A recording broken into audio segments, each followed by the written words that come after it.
Welcome to my home. First, let's start here. I can't teach you creativity because creativity is something that doesn't exist. It's not a noun. It's really an adjective, so we might describe something and say that's creative. Or at best, it's an adverb. It's a type of behavior, so we're doing something creatively. But what I can help you with is tapping into your ability to be creative. Now, here's the spectrum we're going to explore together in this course.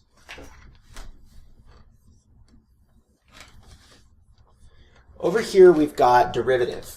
We're all very familiar with ideas that are derivative. They stem from something else, and we can point that out. And over here, we've got things that are creative. These are things that have never been done. And that's why it's really not possible to teach it to you. And the scope of this course is creativity in business, specifically creativity that incurs growth. And real growth, not the venture capital style growth, but growth that sustains itself, which means that our customer acquisition cost is lower than our customer lifetime value. In other words, real growth is when we replicate our ability to acquire customers for less than they pay us. And the problem is that most marketers, let's say this is the middle of our creativity spectrum, most marketers are doing stuff that's like right here. And that creates this bell curve. So most marketers are doing this stuff, which means that customer acquisition cost is really expensive. So what we're going to learn throughout this course is how to find ideas that are really over here and hopefully over in this zone, because not only does that allow us to compel our target audience with something they've never seen before, creativity, something that hasn't been done, but it also significantly reduces our customer acquisition cost. And that's the ultimate output, where creativity is the input. Now that we're on the same page about our goals, let's try to define creativity, which will be the input to achieving those goals. But before I go any further, it probably makes sense to share a bit more about me and why the hell I have the authority to tell you anything about anything. In summary, I'm a founder, musician, developer, and marketer. I've recorded 5 studio albums, built more than 30 web apps, I run 3 successful businesses right now, and I've performed over 300 times on stage. I often get called creative, and this course is my attempt to codify what's going on under the hood when someone like me is working on new ideas. So let's get back into it.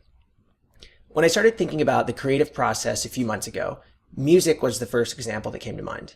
In music, we have notes, melodies, harmonies, time and key signatures, ghost notes, accidentals, codas. There's an entire vernacular, but only musicians need to know these terms. The majority of us are listeners, yet even without awareness of those concepts, we're able to accurately judge music. How? Well, this is a unique human ability, obviously. We can't really say 2 notes together in music, but does 3 notes get us any closer? What about 2 notes for 3.5 minutes? A lot of famous songs are just a couple notes for 3.5 minutes. And what if those notes are in different key signatures? Or the same key signature, like G major or D minor, but different time signatures, so 4/4, 6/8. Some of the world's highest rated music also switches key and time signature on multiple occasions throughout the length of one song.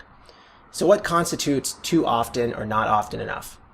We don't exactly know, but again, as listeners, we have words for when notes aren't in key enough or in time enough. Those words are dissonance, noise, or more practically, trash. For example, I like rap music, but my parents call rap music trash. So at this point, I tried expanding the music example to creativity in general. And the closest carryover term I found is taste. Good creativity exhibits good taste. But that doesn't logically follow either. Have you ever been repulsed by a piece of art that someone else loved or paid for? And vice versa. Maybe you got something at an art fair and a friend came over and they thought it was tacky. So who's to decide what art is? Who can decide what's creative? Taste is also too subjective. Which brings us back to our spectrum. Creativity on the right side doesn't exist, but we're able to pinpoint things that are derivative. And so when we pinpoint something as derivative, we're diametrically opposing it from being creative by proving where it comes from. So is this approach, finding creativity via negativa, that led me to a conclusion. And that conclusion is the premise of this lecture series. Tapping into your creativity is the process of finding new ideas with existing ones. And to do that, we need a bridge. And that bridge is known as juxtaposition. Hot dog and hamburgers, easy. Hot dogs and bird shit, How do you make that something? We have to go deeper. So when we talk about creativity, then we don't just mean unique ideas, just like unique combinations of notes in music. We mean unique ideas that are good.